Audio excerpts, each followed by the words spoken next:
नारायणं नमस्कृत्य नरं चैव नरोत्तमं देवीं सरस्वतीं व्यासं ततो जयमुदीरये।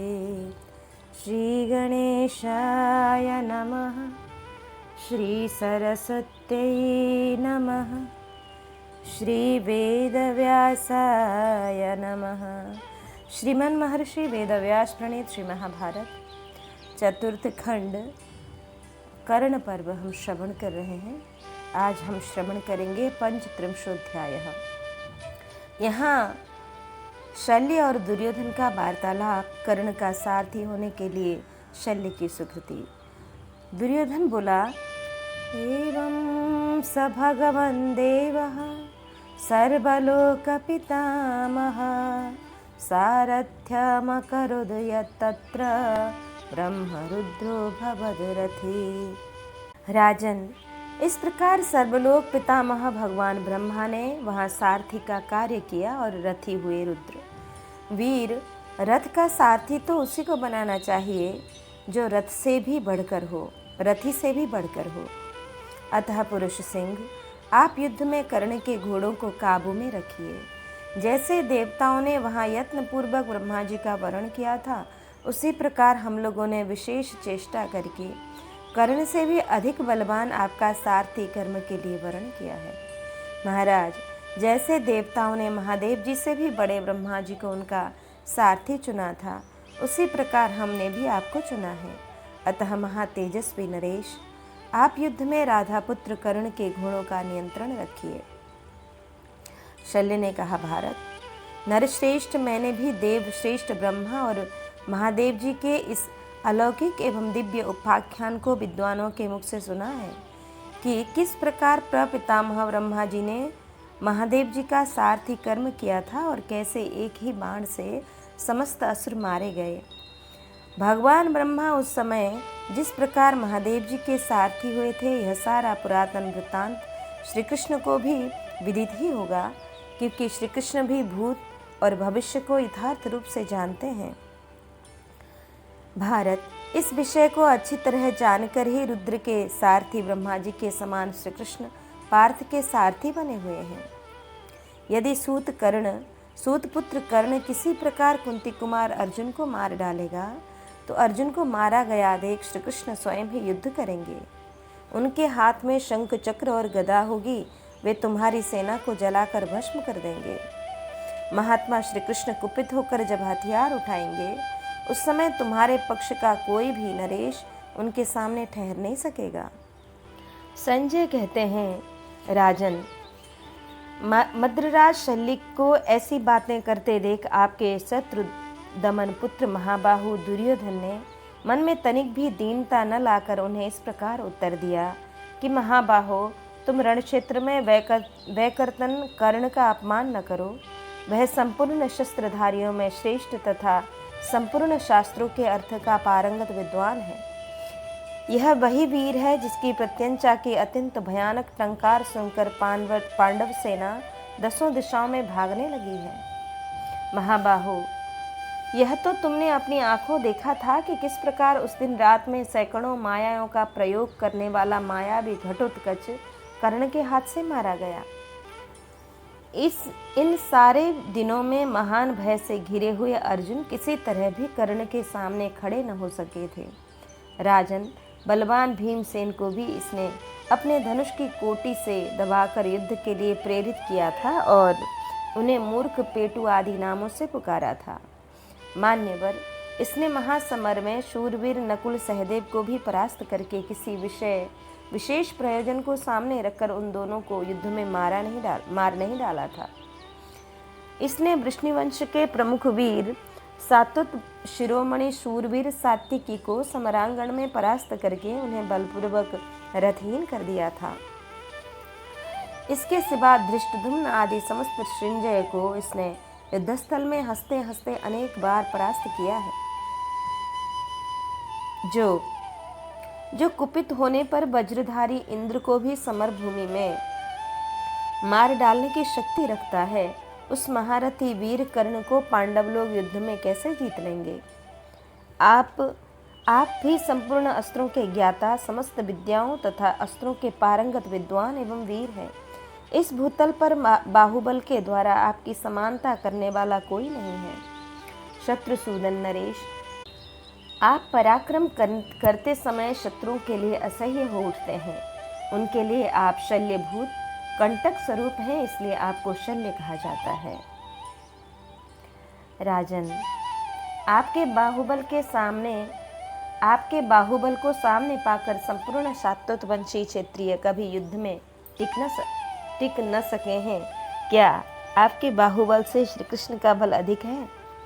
जैसे अर्जुन के मारे जाने पर श्री कृष्ण पांडव सेना की रक्षा करेंगे, उसी प्रकार यदि कर्ण मारा गया तो आपको मेरी विशाल वाहिनी का संरक्षण करना होगा। मान्यवर, वसुदेव नंदन श्री कृष्ण क्यों कौरव सेना का निवारण करेंगे और क्यों आप पांडव सेना का वध नहीं करेंगे? माननीय नरेश, मैं तो आपके ही भरोसे युद्ध में मारे गए अपने वीर भाइयों तथा समस्त राजाओं के ऋण से मुक्त होने के लिए उन्हीं के पथ पर चलने की इच्छा करता हूँ। शल्य ने कहा, मानद, गांधारी नंदन, तुम संपूर्ण सेना के आगे जो मुझे देवकी पुत्र श्री कृष्ण से बढ़कर बता रहे हो, इससे मैं तुम पर बहुत प्रसन्न हूँ। वीर, मैं यशस्वी राधा पुत्र कर्ण का पांडव शिरोमणि अर्जुन के साथ युद्ध करते समय सारथ्य करूँगा, जैसा कि तुम चाहते हो वीरवर, परंतु वैकर्तन कर्ण को मेरी एक शर्त का पालन करना होगा। मैं इसके समीप जो जी में आएगा वैसी बातें करूँगा। संजय कहते हैं, माननीय नरेश, समस्त क्षत्रियों के समीप कर्ण सहित आपके पुत्र ने मद्रराज शल्य से कहा, बहुत अच्छा, आपकी शर्त स्वीकार है। सारथ्य स्वीकार करके जब शल्य ने आश्वासन दिया, तब राजा दुर्योधन ने बड़े हर्ष के साथ कर्ण को हृदय से लगा लिया। तत्पश्चात बंदीजनों द्वारा अपनी स्तुति सुनते हुए आपके पुत्र ने कर्ण से फिर कहा, वीर, तुम रण क्षेत्र में कुंती के समस्त पुत्रों को उसी प्रकार मार डालो जैसे देवराज इंद्र दानवों का संहार करते हैं। शल्य के द्वारा अश्वों का नियंत्रण स्वीकार कर लिए जाने पर कर्ण प्रसन्न चित्त हो पुनः दुर्योधन से बोला, राजन, ये मद्रराज शल्य अधिक प्रसन्न होकर बात नहीं कर रहे हैं, अतः तुम मधुर वाणी द्वारा इन्हें फिर से समझाते हुए कुछ कहो। तब संपूर्ण अस्त्रों के संचालन में कुशल परम बुद्धिमान एवं बलवान राजा दुर्योधन ने मद्र देश के राजा पृथ्वीपति शल्य को संबोधित करके अपने स्वर से वहाँ के प्रदेश को गुंजाते हुए मेघ के समान गर्जना गंभीर वाणी द्वारा इस प्रकार कहा, शल्य, आज कर्ण अर्जुन के साथ युद्ध करने की इच्छा रखता है। पुरुषंग, आप रणस्थल में इसके घोड़ों को काबू में रखें। कर्ण अन्य सब शत्रु वीरों का संहार करके अर्जुन का वध करना चाहता है। राजन, आपसे उसके घोड़ों की बागडोर संभालने के लिए मैं बारंबार याचना करता हूँ। जैसे श्री कृष्ण अर्जुन के श्रेष्ठ सचिव तथा सारथी हैं, उसी प्रकार आप भी राधा पुत्र कर्ण की सर्वथा रक्षा कीजिए। संजय कहते हैं, महाराज, तब मद्रराज शल्य ने प्रसन्न हो आपके पुत्र शत्रुसूदन दुर्योधन को हृदय से लगाकर कहा, गांधारी नंदन, प्रिय दर्शन नरेश, यदि तुम ऐसा समझते हो तो तुम्हारा जो कुछ प्रिय कार्य है वह सब मैं करूँगा। भरत श्रेष्ठ, मैं जहाँ कहीं कभी भी जिस कर्म के योग्य हूँ वहाँ उस कर्म में तुम्हारे द्वारा नियुक्त कर दिए जाने पर मैं संपूर्ण हृदय से उस कार्यभार को वहन करूँगा, परंतु मैं हित की इच्छा रखते हुए कर्ण से जो भी प्रिय अथवा अप्रिय वचन कहूँ वह सब तुम और कर्ण सर्वथा क्षमा करो। कर्ण ने कहा, मद्रराज, जैसे ब्रह्मा महादेव जी के और श्री कृष्ण अर्जुन के हित में सदा तत्पर रहते हैं, उसी प्रकार आप भी निरंतर हमारे हित साधन में संलग्न रहें। शल्य बोले, अपनी निंदा और प्रशंसा, पराई निंदा और पराई स्तुति, ये 4 प्रकार के वर्ताव श्रेष्ठ पुरुषों ने कभी नहीं किए हैं। परंतु विद्वान, मैं तुम्हें विश्वास दिलाने के लिए जो अपनी प्रशंसा से भरी बात कहता हूँ उसे तुम यथार्थ रूप से सुनो। प्रभु, मैं सावधानी, अश्व संचालन, ज्ञान, विद्या तथा चिकित्सा आदि सद्गुणों की दृष्टि से इंद्र के सारथी कर्म में नियुक्त मातली के समान सुयोग्य हूँ। निष्पाप सूतपुत्र कर्ण, जब तुम युद्धस्थल में अर्जुन के साथ युद्ध करोगे तब मैं तुम्हारे घोड़े अवश्य हाँकूंगा, तुम निश्चिंत रहो। यहाँ कर्ण का युद्ध के लिए प्रस्थान और शल्य से उसकी बातचीत। दुर्योधन बोला, अयं ते कर्णसारथ्यं मद्रराजः करिष्यति, कृष्णदभ्यधिको यन्ता देवेशस्येव मातली। कर्ण, दुर्योधन बोला, कर्ण, ये मद्रराज शल्य तुम्हारा सारथ्य कर्म करेंगे। देवराज इंद्र के सारथी मातली के समान ये श्री कृष्ण से भी श्रेष्ठ रथ संचालक हैं। जैसे मातली इंद्र के घोड़ों से जुते हुए रथ की बागडोर संभालते हैं, उसी प्रकार ये तुम्हारे रथ के घोड़ों को काबू में रखेंगे। जब तुम योद्धा बनकर रथ पर बैठोगे और मद्रराज शल्य सारथी के रूप में प्रतिष्ठित होंगे, उस समय वह श्रेष्ठ रथ निश्चय ही युद्धस्थल में कुंती पुत्रों को पराजित कर देगा।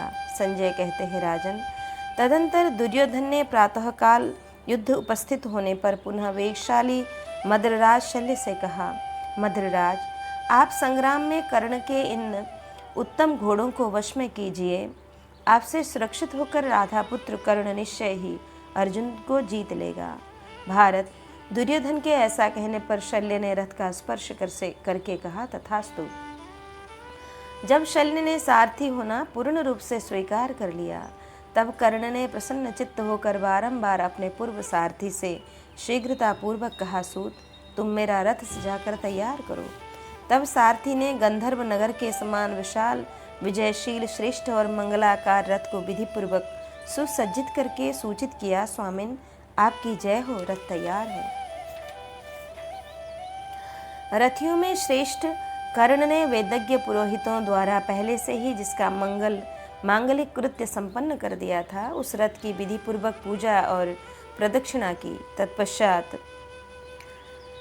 तत्पश्चात सूर्यदेव का प्रयत्न पूर्वक उपस्थान करके पास ही खड़े हुए मद्रराज से कहा, पहले आप रथ पर बैठिए। तदंतर जैसे सिंह पर्वत पर चढ़ता है, उसी प्रकार महातेजस्वी शल्य कर्ण के दुर्जय विशाल एवं श्रेष्ठ रथ पर आरूढ़ हुए। कर्ण अपने उत्तम रथ को सारथी शल्य से सनाथ हुआ देख स्वयं भी उस पर आरूढ़ हुआ, मानो सूर्यदेव बिजलियों से युक्त मेघ पर प्रतिष्ठित हुए हों। जैसे आकाश में किसी महान मेघ मंडल पर एक साथ बैठे हुए और अग्नि प्रकाशित हो रहे हों, उसी प्रकार सूर्य और अग्नि के समान तेजस्वी कर्ण और शल्य उस एक ही रथ पर आरूढ़ हो बड़ी शोभा पाने लगे। उस समय उन दोनों परम तेजस्वी वीरों की उसी प्रकार स्तुति होने लगी, जैसे यज्ञ मंडप में ऋत्विजों और सदस्यों द्वारा इंद्र और अग्नि देवता का स्तवन किया जाता है। शल्य ने घोड़ों की बागडोर हाथ में ले ली। उस रथ पर बैठा हुआ कर्ण अपने भयंकर धनुष को फैलाकर उसी प्रकार सुशोभित हो रहा था, मानो सूर्य मंडल पर घेरा पड़ा हो। उस श्रेष्ठ रथ पर आरूढ़ हुआ पुरुष सिंह कर्ण अपनी बाणमयी किरणों से युक्त हो मंदराचल के शिखर पर देदीप्यमान होने वाले सूर्य के समान प्रकाशित हो रहा था। युद्ध के लिए रथ में बैठे हुए अमित तेजस्वी महाबाहु राधा पुत्र कर्ण से दुर्योधन ने इस प्रकार कहा, वीर, अधिरथ कुमार, युद्धस्थल में द्रोणाचार्य और भीष्म भी जिसे न कर सके, वही दुष्कर कर्म तुम संपूर्ण धनुर्धरों के देखते देखते कर डालो। मेरे मन में यह विश्वास था कि महारथी भीष्म और द्रोणाचार्य संपूर्ण और भीमसेन को अवश्य ही भीष्म और द्रोणाचार्य अर्जुन और भीम को अवश्य ही मार डालेंगे। वीर राधा पुत्र, वे दोनों जिसे न कर सके, वही वीरोचित कर्म आज महासमर में दूसरे वज्रधारी इंद्र के समान तुम निश्चय ही पूर्ण करो। राधा नंदन, या तो तुम धर्मराज युधिष्ठिर को कैद कर लो, या अर्जुन, भीमसेन तथा माद्री कुमार नकुल सहदेव को मार डालो। पुरुष प्रवर, तुम्हारी जय हो, कल्याण हो। अब तुम जाओ और पांडुपुत्र की सारी सेनाओं को भस्म करो। तदंतर सहस्त्रों सूर्य और कई सहस्त्र रणभेरियां बज उठी, जो आकाश में मेघों की गर्जना के समान प्रतीत हो रही थी। रथ पर बैठे हुए रथियों में श्रेष्ठ राधा पुत्र कर्ण ने दुर्योधन के उस आदेश को शिरोधार्य करके युद्ध कुशल राजा शल्य से कहा, महाबाहो, मेरे घोड़ों को बढ़ाइए, जिससे कि मैं अर्जुन, भीमसेन, दोनों भाई नकुल, सहदेव तथा राजा युधिष्ठिर का वध कर सकूं। शल्य, आज सैकड़ों और सहस्त्रों कंकपत्र युक्त बाणों की वर्षा करते हुए मुझ कर्ण के बाहुबल को अर्जुन देखें। शल्य, आज मैं पांडवों के विनाश और दुर्योधन की विजय के लिए अत्यंत तीखे बाण चलाऊंगा। शल्य ने कहा, सूतपुत्र, तुम पांडवों की अवहेलना कैसे करते हो? वे सब के सब तो संपूर्ण अस्त्रों के ज्ञाता, महाधनुर्धर, महाबलवान, युद्ध से पीछे न हटने वाले अजय तथा सत्य पराक्रमी हैं। वे साक्षात इंद्र के मन में भी भय उत्पन्न कर सकते हैं। राधा पुत्र, जब तुम युद्धस्थल में वज्र की गड़गड़ाहट के समान गांडीव धनुष का गंभीर घोष सुनोगे, तब ऐसी बातें नहीं कहोगे। जब तुम देखोगे कि भीमसेन ने संग्राम भूमि में गजराजों की सेना के दांत तोड़ तोड़ कर उसका संहार कर डाला है, तब तुम इस प्रकार नहीं बोल सकोगे। जब तुम्हें यह दिखाई देगा कि संग्राम में धर्मपुत्र युधिष्ठिर, नकुल, सहदेव तथा अनन्य दुर्जय भूपाल बड़ी शीघ्रता के साथ हाथ चला रहे हैं, अपने तीखे बाणों द्वारा आकाश में मेघों की छाया के समान छाया कर रहे हैं, निरंतर बाण वर्षा करते और शत्रुओं का संहार किए डालते हैं, तब तुम ऐसी बातें मुंह से न निकाल सकोगे। संजय कहते हैं, राजन, मद्रराज की कही हुई उस बात की अपेक्षा करके कर्ण ने उन वेगशाली मद्र नरेश से कहा, चलिए चलिए। यहाँ कौरव सेना में अपशकुन, कर्ण की आत्म प्रशंसा, शल्य के द्वारा उसका उपहास और अर्जुन के बल पराक्रम का वर्णन। संजय कहते हैं, दृष्ट्वा कर्णम महेश्वासम युयुत्सुम समवस्थितम चक्रुषुः कुरुवः सर्वे हृष्टरूपा समन्ततः। संजय कहते हैं, महाराज, जब महाधनुर्धर कर्ण युद्ध की इच्छा से समरांगण में डटकर खड़ा हो गया, तब समस्त कौरव बड़े हर्ष में भरकर सब और कोलाहल करने लगे। तदंतर आपके पक्ष के समस्त वीर दुंदुभी और भेरियों की ध्वनि, बाणों की सनसनाहट और वेगशाली वीरों की विविध गर्जनाओं के साथ युद्ध के लिए निकल पड़े। उनके मन में यह निश्चय था कि अब मौत ही हमें युद्ध से निवृत्त कर सकेगी। राजन, कर्ण और कौरव योद्धाओं के प्रसन्नता पूर्वक प्रस्थान करने पर धरती डोलने और बड़े जोर जोर से अव्यक्त शब्द करने लगी।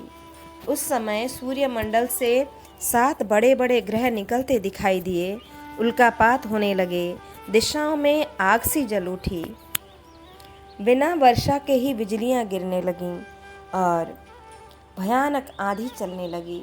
बहुतेरे मृग और पक्षी महान भय की सूचना देते हुए अनेक बार आपकी सेना को दाहिने करके चले गए।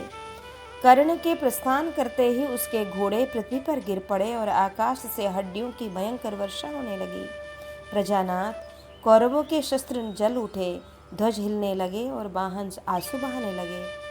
ये तथा और भी बहुत से भयंकर उल्कापात और उत्पात वहां प्रकट हुए और जो कौरवों के विनाश की सूचना दे रहे थे, परंतु दैव से मोहित होने के कारण उन सब ने उन उत्पातों को कुछ गिना ही नहीं। सूत पुत्र के प्रस्थान करने पर सब राजा उसकी जय जयकार बोलने लगे। कौरवों को यह विश्वास हो गया कि अब पांडव परास्त हो जाएंगे। नरेश्वर, तदंतर प्रकाशमान सूर्य और अग्नि के समान तेजस्वी शत्रु वीरों का संहार करने में समर्थ एवं रथ पर बैठा हुआ रथ श्रेष्ठ कर्ण यह देखकर कि भीष्म और द्रोणाचार्य के पराक्रम का लोप हो गया, अर्जुन के अलौकिक कर्म का चिंतन करके अभिमान और दर्प से दग्ध हो उठा तथा क्रोध से जलता हुआ सा लंबी लंबी सांसें खींचने लगा। उस समय उसने शल्य को संबोधित करके कहा, राजन, मैं हाथ में आयुध लेकर रथ पर बैठा रहूं, उस अवस्था में यदि वज्र धारण करने वाले इंद्र भी कुपित होकर आ जाएं तो उनसे भी मुझे भय नहीं होगा। भीष्म आदि महारथियों को रणभूमि में सदा के लिए सोया हुआ देख कर भी अस्थिरता, घबराहटता मुझसे दूर ही रहती है। भीष्म और द्रोणाचार्य, देवराज इंद्र और विष्णु के समान पराक्रमी, सबके द्वारा प्रशंसित, रथों, घोड़ों और गजराजों को भी मत डालने वाले तथा अवध्य तुल्य थे। जब उन्हें भी शत्रुओं ने मार डाला तब मेरी क्या गिनती है, यह सोचकर भी आज मुझे रणभूमि में कोई भय नहीं हो रहा है। युद्धस्थल में अत्यंत बलवान नरेशों को सारथी रथ और हाथियों सहित शत्रुओं द्वारा मारा गया देखकर भी महान अस्त्रवेत्ता ब्राह्मण शिरोमणि आचार्य द्रोण ने रणभूमि में समस्त शत्रुओं का वध क्यों नहीं कर डाला? अतः महासमर में मारे गए द्रोणाचार्य का स्मरण करके मैं सत्य कहता हूँ, कौरवों, तुम लोग ध्यान देकर सुनो, मेरे सिवा दूसरा कोई रणभूमि में अर्जुन का वेग नहीं सह सकता। वे सामने आए हुए भयानक रूपधारी मृत्यु के समान है। शिक्षा, सावधानी, बल, धैर्य, महान अस्त्र और विनय, ये सभी सद्गुण द्रोणाचार्य में विद्यमान थे। वे महात्मा द्रोण भी यदि मृत्यु के वश में पड़ गए तो अन्य सब लोगों को भी मैं मरणासन नहीं समझता हूँ। यह बहुत सोचने पर भी मैं कर्म संबंधी अनित्यता के कारण इस लोक में किसी भी वस्तु को नित्य नहीं मानता। जब आचार्य द्रोण भी मारे गए तब कौन संदेह रहित होकर आगामी सूर्योदय तक जीवित रहने का दृढ़ विश्वास कर सकता है। निश्चय ही अस्त्र बल, पराक्रम, क्रिया, अच्छी नीति अथवा उत्तम आयुध आदि किसी मनुष्य को सुख पहुंचाने के लिए पर्याप्त नहीं है, क्योंकि इन सब साधनों के होते हुए भी आचार्य को शत्रुओं ने युद्ध में मार डाला है। अग्नि और सूर्य के समान तेजस्वी विष्णु और इंद्र के समान पराक्रमी तथा सदा बृहस्पति और शुक्राचार्य के समान नीतिमान इन गुरुदेव को बचाने के लिए इनके दूसरा अस्त्र आदि पास न आ सके, अर्थात उनकी रक्षा नहीं कर सके। शल्य, द्रोणाचार्य के मारे जाने पर जब सब और त्राही त्राही पुकार हो रही है, स्त्रियां और बच्चे बिलक बिलक कर रो रहे हैं तथा दुर्योधन का पुरुषार्थ दब गया है, ऐसे समय में दुर्योधन को मेरी सहायता की विशेष आवश्यकता है। मैं अपने इस कर्तव्य को अच्छी तरह समझता हूँ, इसलिए तुम शत्रुओं की सेना की ओर चलो, जहाँ सत्य प्रतिज्ञ पांडुपुत्र राजा युधिष्ठिर खड़े हैं, जहाँ भीमसेन, अर्जुन, वसुदेव नंदन श्री कृष्ण, सात्यकी, सृंजय वीर तथा नकुल और सहदेव डटे हुए हैं, वहाँ मेरे सिवा दूसरा कौन उन वीरों का वेग सह सकता है। इसलिए मद्रराज, तुम शीघ्र ही रणभूमि में पांचाल, पांडव तथा सृंजय वीरों की ओर रथ ले चलो। आज युद्धस्थल में उन सब के साथ भिड़कर या तो उन्हें ही मार डालूंगा या स्वयं ही द्रोणाचार्य के मार्ग से यमलोक चला जाऊंगा। शल्य, मैं उन शूरवीरों के बीच में नहीं जाऊंगा, ऐसा मुझे न समझो, क्योंकि संग्राम में पीछे हटने पर मित्रद्रोह और यह मित्रद्रोह मेरे लिए असह्य है। इसलिए मैं प्राणों का परित्याग करके द्रोणाचार्य का ही अनुसरण करूंगा। विद्वान हो या मूर्ख, आयु की समाप्ति होने पर सभी का यमराज के द्वारा यथा योग्य सत्कार होता है, उससे किसी को छुटकारा नहीं मिलता। अतः विद्वान, मैं कुंती के पुत्रों पर अवश्य चढ़ाई करूंगा। निश्चय ही दैव के विधान को कोई पलट नहीं सकता। धृतराष्ट्र पुत्र राजा दुर्योधन सदा ही मेरे कल्याण साधन में तत्पर रहा है, अतः आज उसके मनोरथ की सिद्धि के लिए मैं अपने प्रिय भोगों को और जिसे त्यागना अत्यंत कठिन है उस जीवन को भी त्याग दूंगा। गुरुवर परशुराम जी ने मुझे यह व्याघ्र चर्म से आच्छादित और उत्तम अश्व से जुता हुआ श्रेष्ठ रथ प्रदान किया है। इसमें 3 सुवर्णमय कोश और रजतमय त्रिवेणु सुशोभित हैं। इसके धुरों और पहियों से कोई आवाज नहीं निकलती है। शल्य, तत्पश्चात उन्होंने भलीभांति इस रथ का निरीक्षण करके बहुत से विचित्र धनुष, भयंकर बाण, ध्वज, गदा, खड्ग, चमचमाते हुए उत्तम आयुध तथा गंभीर ध्वनि से युक्त भयंकर श्वेत शंख भी दिए हैं।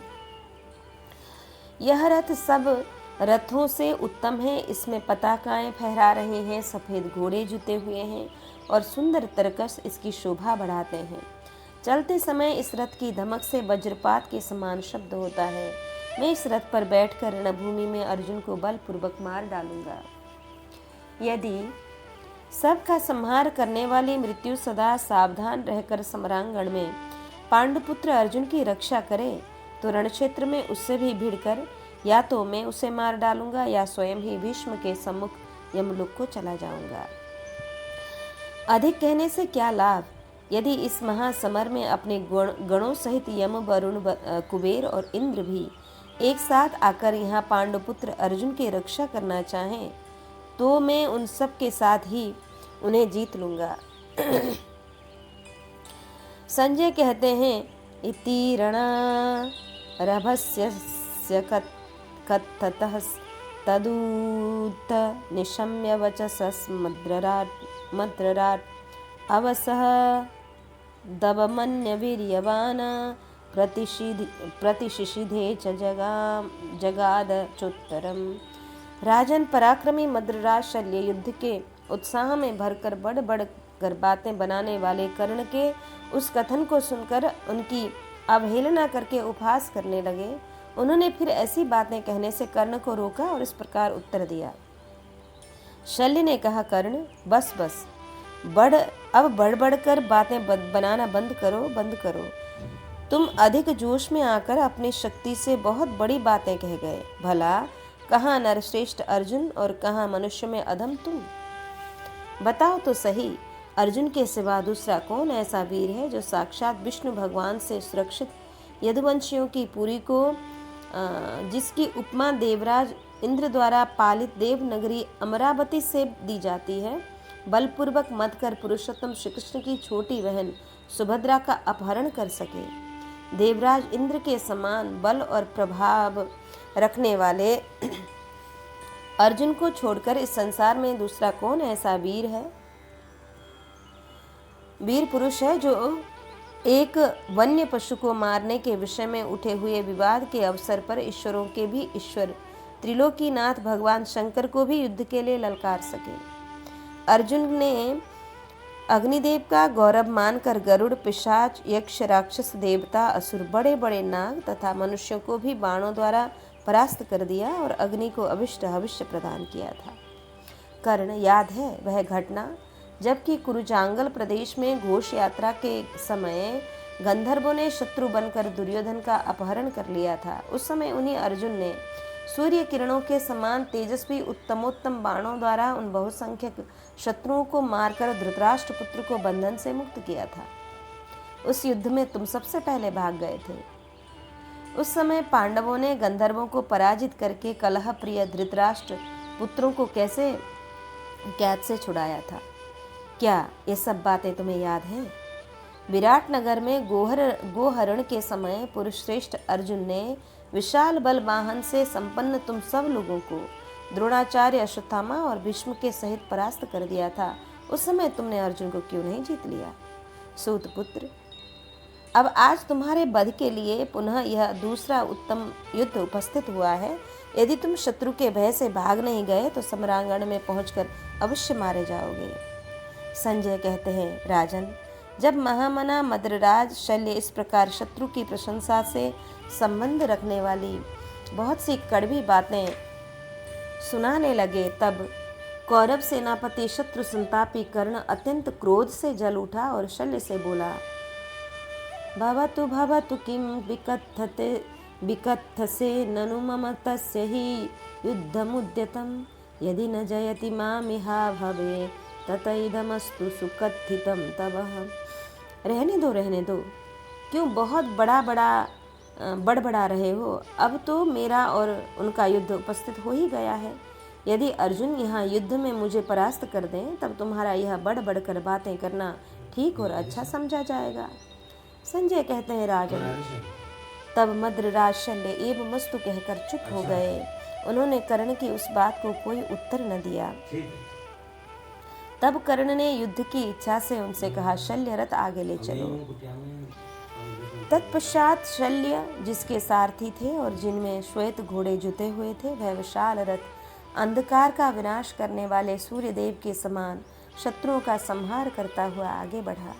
तदंतर व्याघ्र चर्म से आच्छादित और श्वेत अश्वों से युक्त उस रथ के द्वारा कर्ण बड़ी प्रसन्नता के साथ प्रस्थित हुआ। उसने सामने ही पांडवों की सेना को खड़ी देख बड़ी उतावली के साथ धनंजय का पता पूछा। यहाँ कर्ण के द्वारा श्री कृष्ण और अर्जुन का पता बताने वाले को नाना प्रकार की भोग सामग्री और इच्छा अनुसार धन देने की घोषणा। संजय कहते हैं, प्रयाणे च ततः कर्णो हर्षयन् वाहिनीं तव एकैकं समरे दृष्ट्वा पांडवान् पर्यपृक्षत। राजन, प्रस्थान काल में आपकी सेना का हर्ष बढ़ाता हुआ कर्ण समरांगण में पांडव सैनिकों को देखकर प्रत्येक से पूछने और कहने लगा, जो आज मुझे महात्मा श्वेतवाहन अर्जुन को दिखा देगा, उसे मैं उसका अभिष्ट धन जिसे वह मन से लेना चाहे दे दूंगा। यदि उतने धन से वह संतुष्ट न होगा तो मैं उसे और धन दूंगा। जो मुझे अर्जुन का पता बता देगा, उसे मैं रत्नों से भरा हुआ छकड़ा दूंगा। यदि अर्जुन को दिखाने वाला पुरुष उस धन को पर्याप्त न माने तो मैं उसे प्रतिदिन दूध देने वाली 100 गौएं और कांस का दुग्ध पात्र प्रदान करूंगा। इतना ही नहीं, मैं अर्जुन को दिखा देने वाले व्यक्ति के लिए 100 बड़े बड़े गांव दूंगा, जहां जो अर्जुन का पता बता देगा उसे खच्चरियों से जुता हुआ एक श्वेत रथ भी भेंट करूंगा, जिसमें काले केश वाली युवतियां बैठी होंगी। यदि अर्जुन का पता बताने वाला पुरुष उस धन को पूरा न समझे तो उसे दूसरा सोने का बना हुआ रथ प्रदान करूंगा, जिसमें हाथी के समान हृष्ट पुष्ट 6 बैल जुते होंगे। साथ ही उसे वस्त्राभूषणों से विभूषित 100 ऐसी स्त्रियां दूंगा जो श्याम 16 वर्ष की अवस्था वाली, सुवर्णमय कंठहार से अलंकृत तथा गाने बजाने की कला में विदुषी होंगी। अर्जुन को दिखाने वाला पुरुष यदि उसे भी पूरा न समझे तो मैं उसे 100 हाथी, 100 गांव, पक्के सोने के बने हुए 100 रथ तथा 10,000 अच्छे घोड़े भी दूंगा। वे घोड़े हृष्ट पुष्ट, गुणवान, विनीत, सुशिक्षित तथा रथ का भार वहन करने में समर्थ होंगे। जो मुझे अर्जुन का पता बता देगा, उसे मैं 400 सवत्सा दुधारू गौएं दूंगा, जिनके सींगों में सोने मढ़े होंगे। यदि अर्जुन को दिखाने वाला पुरुष उस धन को पूर्ण न समझेगा तो उसे और भी उत्तम धन श्वेत रंग के 500 घोड़े दूंगा, जो सोने के साज बाज से सुसज्जित तथा विशुद्ध मणियों के आभूषणों से विभूषित होंगे। इनके सिवा 18 और भी घोड़े दूंगा, जो अच्छी तरह रथ में सधे हुए होंगे। जो मुझे अर्जुन का पता बता देगा, उसे मैं परम उज्जवल और अलंकारों से सजाया हुआ एक सुवर्णमय रथ दूंगा, जिसमें अच्छी नस्ल के काबुली घोड़े जुते होंगे। यदि अर्जुन को दिखाने वाला पुरुष उसे भी पूरा न समझे तो उसे मैं और भी श्रेष्ठ धन दूंगा। नाना प्रकार के सुवर्णमय आभूषणों से सुशोभित तथा सोने की मालाओं से अलंकृत 600 ऐसे हाथी प्रदान करूंगा, जो भारतवर्ष की पश्चिमी सीमा के जंगलों में उत्पन्न हुए हैं और जिन्हें गज शिक्षकों ने अच्छी तरह सुशिक्षित कर दिया है। यदि अर्जुन को दिखाने वाला पुरुष उसे भी पूरा न समझे तो मैं उसे दूसरा श्रेष्ठ धन प्रदान करूंगा, जिनमें वैश्य निवास करते हों ऐसे 14 समृद्धशाली और धन संपन्न ग्राम दूंगा, जिनके आसपास जंगल और जल की सुविधा होगी और जहां किसी प्रकार का भय नहीं होगा। वे 14 गांव अधिक संपन्न तथा राजोचित भोगों से परिपूर्ण होंगे। जो मुझे अर्जुन का पता बता देगा, उसे मैं सोने के कंठहारों से विभूषित मगध देश की 100 नव युवतियां दासियां दूंगा। यदि अर्जुन को दिखाने वाला पुरुष उसे भी पर्याप्त न समझे तो मैं उसे दूसरा वर प्रदान करूंगा, जिसकी वह स्वयं इच्छा करे। स्त्री पुत्र विहार स्थान तथा दूसरा भी जो कुछ धन वैभव मेरे पास है, उनमें से जिस जिस वस्तु को वह अपने मन से चाहेगा, वह सब कुछ मैं उसे दे डालूंगा। जो मुझे श्री कृष्ण और अर्जुन का पता बता देगा, उसे मैं उन दोनों को मारकर उनका सारा धन वैभव दे दूंगा। इन सब बातों को बारंबार कहते हुए कर्ण ने युद्धस्थल में समुद्र से उत्पन्न हुए अपने उत्तम शंख को उच्च स्वर से बजाया। महाराज सूतपुत्र की कही हुई अवसर के अनुरूप उन बातों को सुनकर दुर्योधन अपने सेवकों सहित बड़ा प्रसन्न हुआ। फिर तो सब और दुंदुभियों की गंभीर ध्वनि होने लगी, मृदंग बजने लगे, वाद्यों की ध्वनि के साथ साथ वीरों का संगना तथा हाथियों के चिंघाड़ने का शब्द वहां गूंज उठा। पुरुष प्रवर नरेश, उस समय सभी सेनाओं में हर्ष और उत्साह से भरे हुए योद्धाओं का गंभीर गर्जन होने लगा। इस प्रकार हर्ष से उल्लसित हुई सेना में जाते और बढ़ बढ़कर बातें बनाते हुए शत्रुसूदन राधा पुत्र महारथी कर्ण से मद्रराज शल्य ने हंसकर इस प्रकार कहा कि यहाँ शल्य का कर्ण के प्रति अत्यंत आक्षेपपूर्ण वचन कहना। शल्य ने कहा कि मासूत पुत्र दानेन सौवर्णम हस्तिषण्गवम प्रयच्छ पुरुषायाद्य द्रक्षसी त्वं धनंजयम। सूत पुत्र, तुम किसी पुरुष को हाथी के समान हृष्ट पुष्ट 6 बैलों से जुता हुआ सोने का रथ न दो। आज अवश्य ही अर्जुन को देखोगे। राधा पुत्र, तुम मूर्खता से ही यहाँ कुबेर के समान धन लुटा रहे हो। आज अर्जुन को तो तुम बिना यत्न किए ही देख लोगे। मूढ़ पुरुषों के समान तुम अपना बहुत कुछ धन जो दूसरों को दे रहे हो, इससे जान पड़ता है कि अपात्र को धन का दान देने से जो दोष पैदा होते हैं उन्हें मोहवश तुम नहीं समझ रहे हो। सूत, तुम जो बहुत धन देने की यहाँ घोषणा कर रहे हो, निश्चय ही उसके द्वारा नाना प्रकार के यज्ञों का अनुष्ठान कर सकते हो। अतः तुम उन धन वैभवों द्वारा यज्ञों का ही अनुष्ठान करो। और जो तुम मोहवश श्री कृष्ण तथा अर्जुन को मारना चाहते हो, वह मनसूबा तो व्यर्थ ही है, क्योंकि हमने यह बात कभी नहीं सुनी है कि किसी गीदड़ ने युद्ध में सिंह को मार गिराया हो। तुम ऐसी चीज जानते हो जिसकी अब तक किसी ने इच्छा नहीं की थी। जान पड़ता है तुम्हारे कोई सुहृद नहीं है जो शीघ्र ही आकर तुम्हें जलती आग में गिरने से रोक नहीं रहे हैं। तुम्हें कर्तव्य और अकर्तव्य का कुछ भी ज्ञान नहीं है। निसंदेह तुम्हें काल ने पका लिया है, अतः तुम पके हुए फल के समान गिरने ही वाले हो। अन्यथा जो जीवित रहना चाहता है, ऐसा कौन पुरुष ऐसी बहुत सी न सुनने योग्य उटपटांग बातें कह सकता है। जैसे कोई गले में पत्थर बांधकर दोनों हाथों से समुद्र पार करना चाहे, अथवा पहाड़ की चोटी से पृथ्वी पर कूदने की इच्छा करे, ऐसे ही तुम्हारी सारी चेष्टा और अभिलाषा है। यदि तुम कल्याण प्राप्त करना चाहते हो तो व्यूह रचना पूर्व खड़े हुए समस्त सैनिकों के साथ सुरक्षित रहकर अर्जुन से युद्ध करो। दुर्योधन के हित के लिए ही मैं ऐसा कह रहा हूँ, हिंसा भाव से नहीं। यदि तुम्हें जीने की इच्छा है तो मेरे इस कथन पर विश्वास करो। कर्ण बोला, शल्य, मैं अपने बाहुबल का भरोसा करके रण क्षेत्र में अर्जुन को पाना चाहता हूँ, परंतु तुम जो मुँह से मित्र बने हुए वास्तव में शत्रु हो, जो मुझे यहाँ डराना चाहते हो। परंतु मुझे इस अभिप्राय से आज कोई भी पीछे नहीं लौटा सकता। वज्र उठाए हुए इंद्र भी मुझे किसी तरह इस निश्चय से डिगा नहीं सकते, फिर मनुष्य की तो बात ही क्या है। संजय कहते हैं, राजन, कर्ण की यह बात समाप्त होते ही मद्रराज शल्य उसे अत्यंत कुपित करने की इच्छा से पुनः इस प्रकार उत्तर देने लगे। कर्ण, अर्जुन के वेग से युक्त हो, उनकी प्रत्यंचा से प्रेरित और सुशिक्षित हाथों से छोड़े हुए तीखी धार वाले कंक पत्र विभूषित बाण जब तुम्हारे शरीर में घुसने लगेंगे, तब तो तुम अर्जुन को पूछते फिरते हो।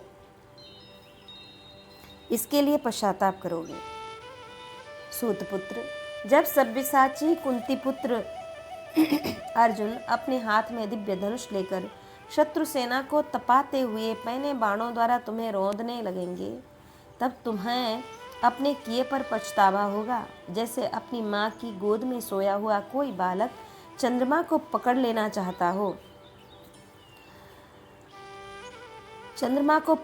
चाहता हो, उसी प्रकार तुम भी रथ पर बैठे हुए तेजस्वी अर्जुन को आज मोहवश परास्त करना चाहते हो। कर्ण, अर्जुन का पराक्रम अत्यंत तीखी धार वाले त्रिशूल के समान है। उन्हीं अर्जुन के साथ आज जो तुम युद्ध करना चाहते हो, वह दूसरे शब्दों में यूं है कि तुम पैनी धार वाले त्रिशूल को लेकर उसी से अपने सारे अंगों को रगड़ना या खुजलाना चाहते हो। सूतपुत्र, जैसे बालक मूढ़ और वेग से चौकी की चौकड़ी भरने वाला क्षुद्र मृग क्रोध में भरे हुए विशाल काय केसरयुक्त सिंह को ललकारे, तुम्हारा आज यह अर्जुन का केसरयुक्त तुम्हारा आज यह अर्जुन का युद्ध के लिए आवाहन करना भी वैसा ही है। सूतपुत्र, तुम पराक्रमी राजकुमार अर्जुन का आवाहन न करो। जैसे वन में मांस भक्षण से तृप्त हुआ गीदड़ महाबली सिंह के पास जाकर नष्ट हो जाता है, उसी प्रकार तुम भी अर्जुन से भिड़कर विनाश के गर्त में न गिरो। कर्ण, जैसे कोई खरगोश ईशादंड के समान दांतों वाले महान मदस्त्रावी गजराज को अपने साथ युद्ध के लिए बुलाता हो, उसी प्रकार तुम भी कुंती पुत्र धनंजय का रणक्षेत्र में आवाहन करते हो। तुम यदि पूर्णतः क्रोध में भरे हुए अर्जुन के साथ जूझना चाहते हो तो मूर्खतावश बिल में बैठे हुए महाविषैले काले सर्प को किसी काठ की छड़ी से बींध रहे हो। कर्ण, तुम मूर्ख हो। जैसे गीदड़ क्रोध में भरे हुए केसरी सिंह का अनादर करके गर्जना करे, उसी प्रकार तुम भी मनुष्यों में सिंह के समान पराक्रमी और क्रोध में भरे हुए पांडु कुमार अर्जुन का लंघन करके गरज रहे हो। कर्ण, जैसे कोई सर्प अपने पतन के लिए ही पक्षियों में श्रेष्ठ वेगशाली विनता नंदन गरुड़ का आवाहन करता है, उसी प्रकार तुम भी अपने विनाश के लिए ही कुंती कुमार अर्जुन को ललकार रहे हो। अरे, तुम चंद्रोदय के समय बढ़ते हुए जल जंतुओं से पूर्ण तथा उत्ताल तरंगों से व्याप्त अगाध जलराशि वाले भयंकर समुद्र को बिना किसी नाव के ही केवल दोनों हाथों के सहारे पार करना चाहते हो। बेटा कर्ण, दुंदुभी की ध्वनि के समान जिसका कंठ स्वर गंभीर है, जिसके सींग तीखे हैं तथा जो प्रहार करने में कुशल है, उस सांड के समान पराक्रमी प्रथापुत्र अर्जुन को तुम युद्ध के लिए ललकार रहे हो। जैसे महाभयंकर महामेघ के मुकाबले में कोई मेढक टर टर कर रहा हो, उसी प्रकार तुम संसार में बाण रूपी जल की वर्षा करने वाले मानव मेघ अर्जुन को लक्ष्य करके गर्जना करते हो। कर्ण, जैसे अपने घर में बैठा हुआ कोई कुत्ता वन में रहने वाले बाघ की ओर भूखे, उसी प्रकार तुम भी नरव्याघ्र अर्जुन को लक्ष्य करके भूख रहे हो। कर्ण, वन में खरगोशों के साथ रहने वाला गीदड़ भी जब तक सिंह को नहीं देखता तब तक अपने को सिंह ही मानता रहता है। राधानंदन, उसी प्रकार तुम भी शत्रुओं का दमन करने वाले पुरुष सिंह अर्जुन को न देखने के कारण ही अपने को सिंह समझना चाहते हो। एक रथ पर बैठे हुए सूर्य और चंद्रमा के समान सुशोभित श्री कृष्ण और अर्जुन को जब तक तुम नहीं देख रहे हो तभी तक अपने को बाघ माने बैठे हो। कर्ण, महासमर में जब तक गांडीव की टंकार नहीं सुनते हो तभी तक तुम जैसा चाहो बक सकते हो। रथ की घरघराहट और धनुष की टंकार से दसों दिशाओं को निनादित करते हुए सिंह सदृश अर्जुन को जब दहाड़ते देखोगे तब तुरंत गीदड़ बन जाओगे। ओ मूढ़, तुम सदा से ही गीदड़ हो और अर्जुन सदा से ही सिंह है। वीरों के प्रति द्वेष रखने के कारण ही तुम गीदड़ जैसे दिखाई देते हो। जैसे चूहा और बिलाव, कुत्ता और बाघ, गीदड़ और सिंह तथा खरगोश और हाथी अपनी निर्बलता और प्रबलता के लिए प्रसिद्ध हैं, उसी प्रकार तुम निर्बल हो और अर्जुन सबल है। जैसे झूठ और सच तथा विष और अमृत अपना अलग अलग प्रभाव रखते हैं, उसी प्रकार तुम और अर्जुन भी अपने अपने कर्मों के लिए सर्वत्र विख्यात हो। कर्ण का शल्य को फटकारते हुए मद्र देश के निवासियों की निंदा कराना एवं उसे मार डालने की धमकी देना। संजय कहते हैं, अधीक्षितस्तु राधेयः शल्यनामी तज तेजसा शल्यमाह ससुं क्रुद्धो वाक्शल्यमवधारयन्। राजन, अमित तेजस्वी शल्य के इस प्रकार आक्षेप करने पर राधा पुत्र कर्ण अत्यंत कुपित हो उठा और यह वचन रूपी शल्य बाण छोड़ने के कारण ही इसका नाम शल्य पड़ा है। ऐसा निश्चय करके शल्य से इस प्रकार बोला कि शल्य गुणवान पुरुषों के गुणों को गुणवान ही जानता है, गुणहीन नहीं। तुम तो समस्त गुणों से शून्य हो, फिर गुण अवगुण क्या समझोगे। शल्य, मैं महात्मा अर्जुन के महान अस्त्र क्रोध, बल, धनुष, बाण और पराक्रम को अच्छी तरह जानता हूँ। शल्य, इसी प्रकार महिपाल शिरोमणि श्री कृष्ण के महात्म्य को जैसा मैं जानता हूँ तुम वैसा नहीं जानते। शल्य, मैं अपना और पांडुपुत्र अर्जुन का बल पराक्रम समझकर ही गांडीवधारी अर्जुन पार्थ को युद्ध के लिए बुलाता हूँ। शल्य, मेरा यह सुंदर पंखों से युक्त बाण शत्रुओं का रक्त पीने वाला है। यह अकेले ही एक तरकस में रखा जाता है जो बहुत ही स्वच्छ कंक पत्र युक्त और भलीभांति अलंकृत है। यह सर्पमय भयानक विषैला बाण बहुत वर्षों तक चंदन के चूर्ण में रखकर पूजित होता आया है, जो मनुष्यों, हाथियों और घोड़ों के समुदायों का संहार करने वाला है। यह अत्यंत भयंकर घोर बाण कवच तथा हड्डियों को भी चीर देने वाला है। मैं कुपित होने पर इस बाण के द्वारा महान पर्वत मेरु को भी विदीर्ण कर सकता हूँ। इस बाण को मैं अर्जुन अथवा देवकी पुत्र श्री कृष्ण को छोड़कर दूसरे किसी पर कभी नहीं छोड़ूंगा। मेरी सच्ची बात को तुम कान खोलकर सुन लो। शल्य, मैं अत्यंत कुपित होकर उस बाण के द्वारा श्री कृष्ण और अर्जुन के साथ युद्ध करूंगा और वह कार्य मेरे योग्य होगा। समस्त वृष्णिवंशी वीरों की संपत्ति श्री कृष्ण पर ही प्रतिष्ठित है और पांडु के सभी पुत्रों की विजय अर्जुन पर ही अवलंबित है। फिर उन दोनों को एक साथ युद्ध में पाकर कौन वीर पीछे लौट सकता है। शल्य, वे दोनों पुरुष सिंह एक साथ रथ पर बैठकर एकमात्र मुझ पर आक्रमण करने वाले हैं। देखो मेरा जन्म कितना उत्तम है। धागे में पिरोई हुई दो मणियों के समान प्रेम सूत्र में बंधे हुए उन दोनों फुफेरे और ममेरे भाइयों को, जो किसी से पराजित नहीं होते, तुम मेरे द्वारा मारा गया देखोगे। अर्जुन के हाथ में गांडीव धनुष और श्री कृष्ण के हाथ में सुदर्शन चक्र है। एक कपिध्वज है तो दूसरा गरुड़ध्वज। शल्य, ये सब वस्तुएं कायरों को भय देने वाली हैं, परंतु मेरा हर्ष बढ़ाती है। तुम तो दुष्ट स्वभाव के मूर्ख मनुष्य हो। बड़े बड़े युद्धों में कैसे शत्रु का सामना किया जाता है, इस बात से अनभिज्ञ भी हो। भय से तुम्हारा हृदय विदीर्ण सा हो रहा है, अतः डर के मारे बहुत सी असंगत बातें कह रहे हो।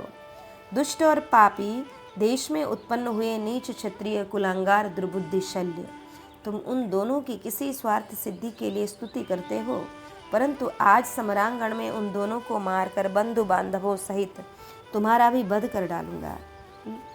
तुम मेरे शत्रु होकर भी सुहृद बनकर मुझे श्री कृष्ण और अर्जुन से क्यों डरा रहे हो।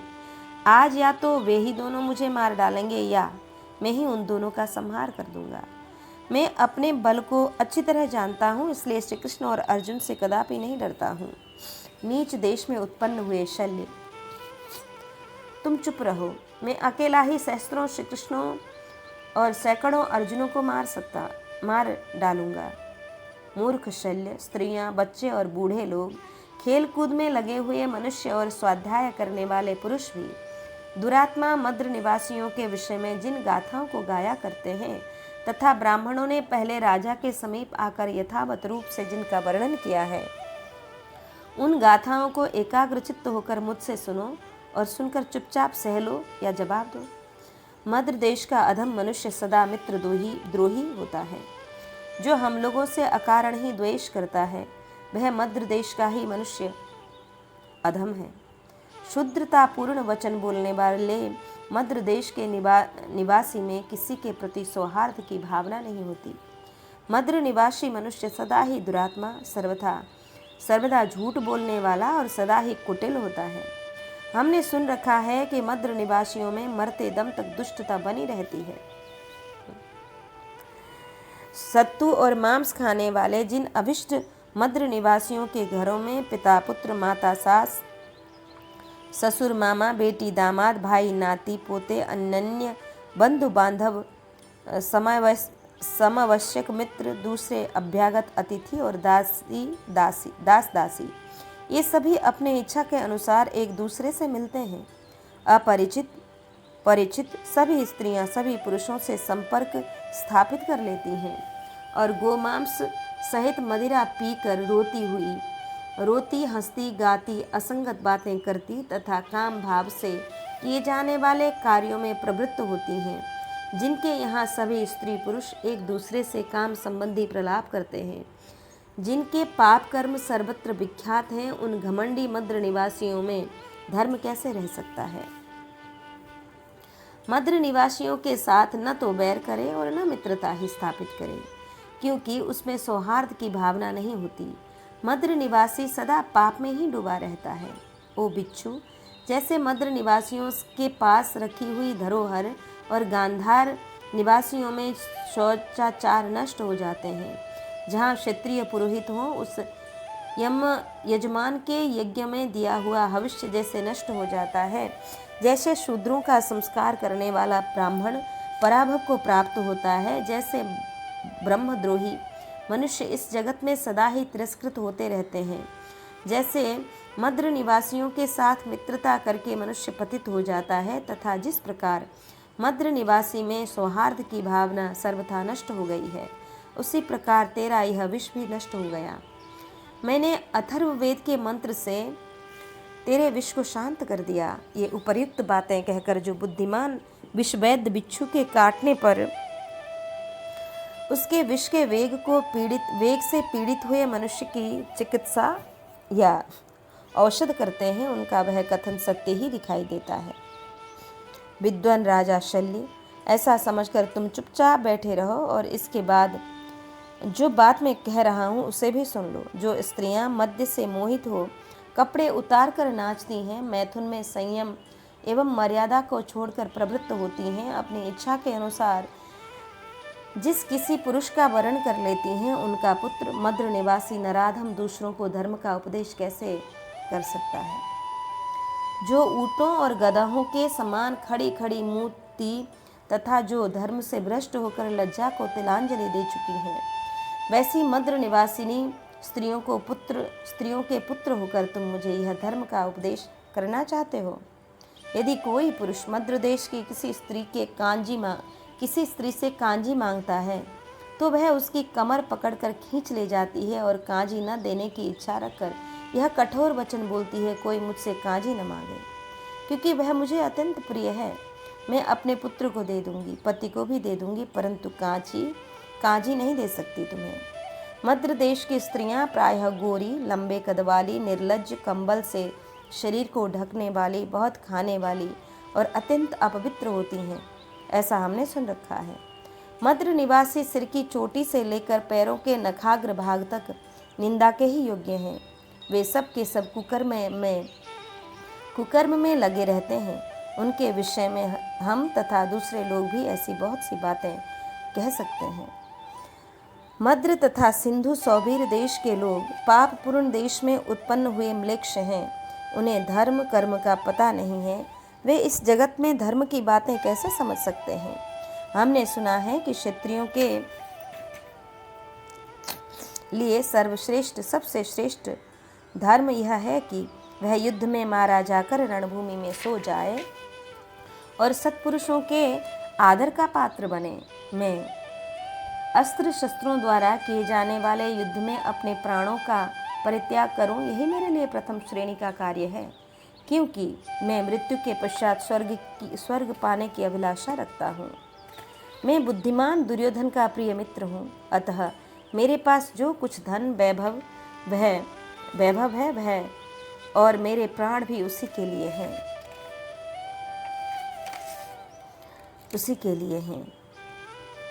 क्योंकि यह स्पष्ट जान पड़ता है। परंतु पाप देश में उत्पन्न हुए शल्य, यह स्पष्ट जान पड़ता है कि पांडवों ने तुम्हें हमारा भेद लेने के लिए ही यहाँ रख छोड़ा है, क्योंकि तुम हमारे साथ शत्रु के समान ही बर्ताव कर रहे हो।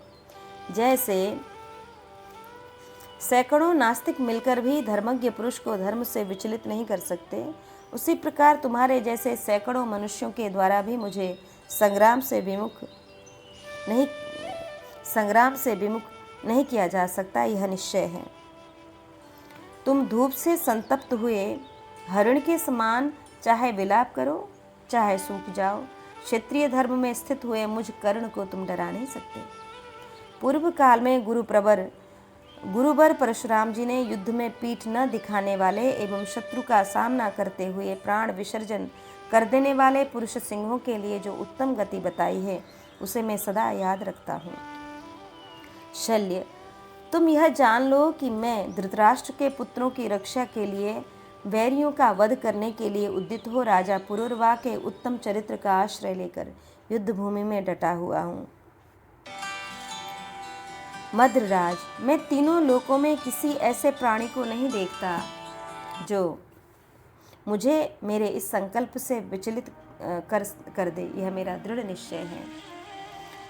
समझदार शल्य, ऐसा जानकर तुम चुपचाप बैठे रहो, डर के मारे बहुत बड़बड़ाते क्यों हो? मद्र देश के नराधम, यदि तुम चुप न हुए तो तुम्हारे टुकड़े टुकड़े करके मांस भक्षी प्राणियों को बांट दूंगा। शल्य, एक तो मैं मित्र दुर्योधन और राजा धृतराष्ट्र दोनों के कार्य की ओर दृष्टि रखता हूँ, दूसरे अपनी निंदा से डरता हूँ और तीसरे मैंने क्षमा करने का वचन दिया है। इन्हीं 3 कारणों से तुम अब तक जीवित हो। मद्रराज, यदि फिर ऐसी बातें बोलोगे तो मैं अपनी वज्र सरीखी गदा से तुम्हारा मस्तक चूर चूर करके गिरा दूंगा। नीच देश में उत्पन्न हुए शल्य, आज यहाँ सुनने वाले सुनेंगे और देखने वाले देखेंगे कि कृष्ण और अर्जुन ने कर्ण को मारा या कर्ण ने ही उन दोनों को मार गिराया। प्रजानाथ, ऐसा कहकर राधा पुत्र कर्ण ने बिना किसी घबराहट के पुनः मद्रराज शल्य से कहा, चलो चलो। यहाँ राजा शल्य का कर्ण को एक हंस और कौवे का उपाख्यान सुनाकर उसे श्री कृष्ण और अर्जुन की प्रशंसा करते हुए उनकी शरण में जाने की सलाह। संजय कहते हैं, मारिषाधिरथे श्रुत्वा वाचो युद्धाभिनन्दिनः शल्यो ब्रवीत पुनः कर्णं निदर्शनमिदं वचः। माननीय नरेश, युद्ध का अभिनंदन करने वाले अधिरथ पुत्र कर्ण की पूर्वोक्त बातें सुनकर फिर शल्य ने उससे यह दृष्टांत युक्त बात कही। सूतपुत्र, मैं युद्ध में पीठ न दिखाने वाले यज्ञ परायण मूर्धाभिषिक्त नरेशों के कुल में उत्पन्न हुआ हूँ और स्वयं भी धर्म में तत्पर रहता हूँ, किंतु वृषभ स्वरूप कर्ण जैसे कोई मदिरा से मदवाला हो गया हो, उसी प्रकार तुम भी उन्मत्त दिखाई देते हो। अतः मैं हितैषी सुहृद होने के नाते तुम जैसी प्रमत्त की आज चिकित्सा करूँगा। ओ नीच कुलांगार कर्ण, मेरे द्वारा बताए जाने वाले कौवे के इस दृष्टांत को सुनो और सुनकर जैसी इच्छा हो वैसा करो। महाबाहु कर्ण, मुझे अपना कोई ऐसा अपराध नहीं याद आता है जिसके कारण तुम निरपराध को भी मार डालने की इच्छा रखते हो। मैं राजा दुर्योधन का हितैषी हूँ और विशेष रथ पर सारथी बनकर बैठा हूँ, इसलिए तुम्हारे हिताहित को जानते हुए मेरा आवश्यक कर्तव्य क्या है कि तुम्हें वह सब बता दूं।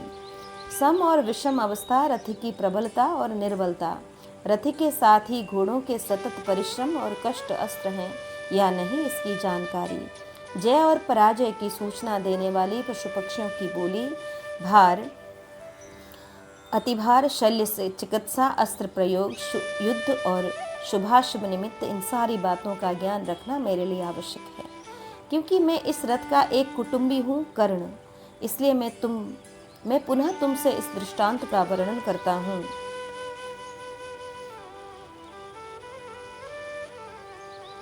कहते हैं, समुद्र के तट पर किसी धर्म प्रधान राजा के राज्य में एक प्रचुर धन धान्य से संपन्न वैश्य रहता था। वह यज्ञ याज्ञादि करने वाला, दानपति, क्षमाशील, अपने वर्णानुकूल कर्म में तत्पर, पवित्र, बहुत से पुत्र वाला, संतान प्रेमी और समस्त प्राणियों पर दया करने वाला था। उसके जो बहुत से अल्प वयस्क यशस्वी पुत्र थे, उन सब की जूठन खाने वाला एक कौआ भी वहाँ रहा करता था। वैश्य के बालक उस कौए को सदा मांस, भात, दही, दूध, खीर, मधु और घी आदि दिया करते थे। वैश्य के बालकों द्वारा जूठन खिला खिला कर पाला हुआ वह कौआ बड़े घमंड में भरकर अपने समान तथा अपने से श्रेष्ठ पक्षियों का भी अपमान करने लगा। एक दिन की बात है, उस समुद्र के तट पर गरुड़ के समान लंबी उड़ानें भरने वाला मानसरोवर निवासी राजहंस आए। उनके अंगों में चक्र के चिन्ह थे और वे मन ही मन बहुत प्रसन्न थे। उस समय उन हंसों को देखकर कुमारों ने कौवे से इस प्रकार कहा, विहंगम, तुम ही समस्त पक्षियों में श्रेष्ठ हो। देखो, ये आकाशचारी हंस आकाश में जाकर बड़ी दूर की उड़ानें भरते हैं। तुम भी इन्हीं के समान दूर तक उड़ने में समर्थ हो। तुमने अपनी इच्छा से ही अब तक वैसी उड़ान नहीं भरी है। उन सारे अल्पबुद्धि बालकों का ठगा गया वह पक्षी मूर्खता और अभिमान से उनकी बातों को सत्य मानने लगा। फिर वह जूठन पर घमंड करने वाला कौआ, इन हंसों में से सबसे श्रेष्ठ कौन, यह जानने की इच्छा से उड़कर उनके पास गया और दूर तक उड़ने वाले उन बहुसंख्यक हंसों में से जिस पक्षी को उसने श्रेष्ठ समझा, उसी को उस दुर्बुद्धि ने ललकारते हुए कहा, चलो हम दोनों उड़ें। बहुत काँव काँव करने वाले उस कौवे की वह बात सुनकर वहां आए हुए वे पक्षियों में श्रेष्ठ आकाशचारी बलवान चक्रांग हंस पड़े और कौवे से इस प्रकार बोले, काक, हम मानसरोवर निवासी हंस हैं जो सदा इस पृथ्वी पर विचरते रहते हैं। दूर तक उड़ने के कारण हम लोग सदा सभी पक्षियों में सम्मानित होते आए हैं। ओ खोटी बुद्धि वाले काग, तू कौआ होकर लंबी उड़ान भरने वाले और अपने अंगों में चक्र का चिन्ह धारण करने वाले एक बलवान हंस को अपने साथ उड़ने के लिए कैसे ललकार रहा है? काग, बता तो सही, तू हमारे साथ किस प्रकार उड़ेगा?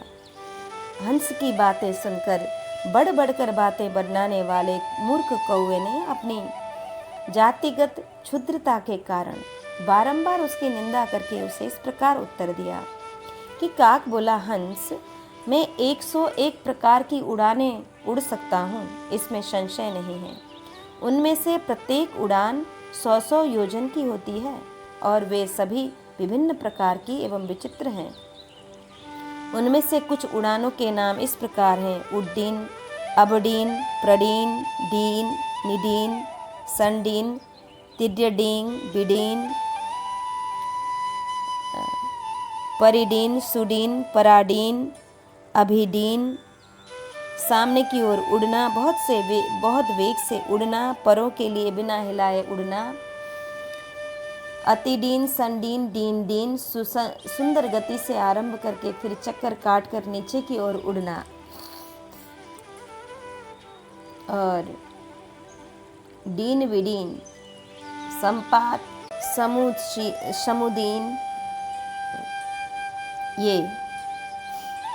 ये 26 उड़ानें हैं। इनमें से महाडीन के सिवा अन्य सब उड़ानों के गत, आगत और प्रतिगत ये 3 भेद हैं।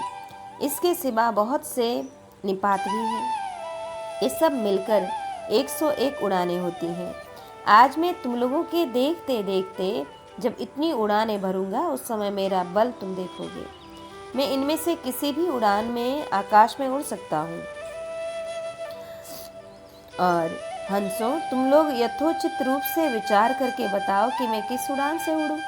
अतः पक्षियों, तुम सब लोग दृढ़ निश्चय करके आश्रय रहित आकाश में इन विभिन्न उड़ानों द्वारा उड़ने के लिए मेरे साथ चलो ना। राधापुत्र, कौवे के ऐसा कहने पर एक आकाशचारी हंस ने हंसकर उनसे जो कुछ कहा वह मुझसे सुनो। कि हंस बोला, काग, तू अवश्य 101 उड़ानों द्वारा उड़ सकता है, परंतु मैं तो जिस एक उड़ान को सारे पक्षी जानते हैं उसी से उड़ सकता हूँ। दूसरी किसी उड़ान का मुझे पता नहीं है। लाल नेत्र वाले कौवे, तू भी जिस उड़ान से उचित समझे उसी से उड़। तब वहां आए हुए सारे कौवे जोर जोर से हंसने लगे और आपस में बोले, भला यह हंस एक ही उड़ानों से 100 प्रकार की उड़ानों को कैसे जीत सकता है? यह कौवा बलवान और शीघ्रता पूर्वक उड़ने वाला है।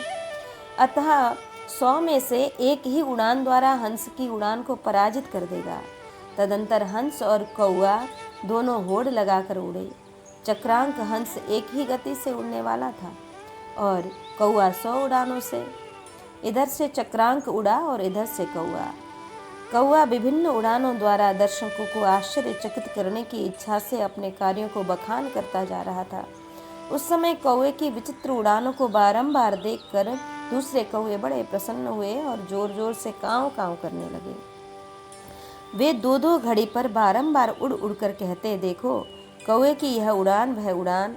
ऐसा कहकर वे हंसों का उपहास करते और उन्हें कटु वचन सुनाते। साथ ही कौवे की विजय के लिए शुभाशंसा करते और भांति भांति की बोली बोलते हुए वे कभी वृक्षों की शाखाओं से भूतल पर और कभी भूतल से वृक्षों की शाखाओं पर नीचे ऊपर उड़ते रहते थे। आर्य, हंस ने एक ही मृदुल गति से उड़ना आरंभ किया था, अतः 2 घड़ी तक वह कौवों से हारता सा प्रतीत हुआ। तब कौवों ने हंसों का अपमान करके इस प्रकार कहा, वह जो हंस उड़ा था वह तो इस प्रकार कौवे से पिछड़ता जा रहा है। उड़ने वाले हंस ने कौओं की वह बात सुनकर बड़े वेग से मकरालय समुद्र के ऊपर ऊपर पश्चिम दिशा की ओर उड़ना आरंभ किया। इधर कौआ थक गया था, उसे कहीं आश्रय लेने के लिए द्वीप या वृक्ष नहीं दिखाई दे रहे थे। अतः उसके मन में भय समा गया और वह घबराकर अचेत सा हो गया। कौआ सोचने लगा, मैं थक जाने पर इस जलराशि में कहाँ उतरूंगा। बहुत से जल जंतुओं का निवास स्थान समुद्र मेरे लिए असह्य है। असंख्य प्राणियों से उद्भासित होने वाला यह महासागर आकाश से भी बढ़कर है। सूतपुत्र कर्ण, समुद्र में विचरने वाले मनुष्य भी उसकी गंभीरता के कारण दिशाओं द्वारा आवृत उसकी जलराशि की थाह नहीं जान पाते। फिर वह कौआ कुछ दूर तक उड़ने मात्र से उस समुद्र के जल समूह का पार कैसे पा सकता था। उधर हंस 2 घड़ी तक उड़कर इधर उधर देखता हुआ कौवे की प्रतीक्षा में आगे न जा सका। चक्रांक कौवे को लांग कर आगे बढ़ चुका था, तो भी यह सोचकर उसकी प्रतीक्षा करने लगा कि यह कौवा भी उड़कर मेरे पास आ जाए। तदंतर उस समय अत्यंत थका मादा कौवा हंस के समीप आया। हंस ने देखा कौवे की दशा बड़ी शोचनीय हो गई है, अब यह पानी में डूबने ही वाला है। तब उसने सत्पुरुषों के व्रत का स्मरण करके उसके उद्धार की इच्छा मन में लेकर इस प्रकार कहा। हंस बोला, काग, तू तो बारंबार अपनी बहुत सी उड़ानों का बखान कर रहा था, परंतु उन उड़ानों का वर्णन करते समय उनमें से इस गोपनीय रहस्य युक्त उड़ान की बात तो तूने बताई नहीं थी।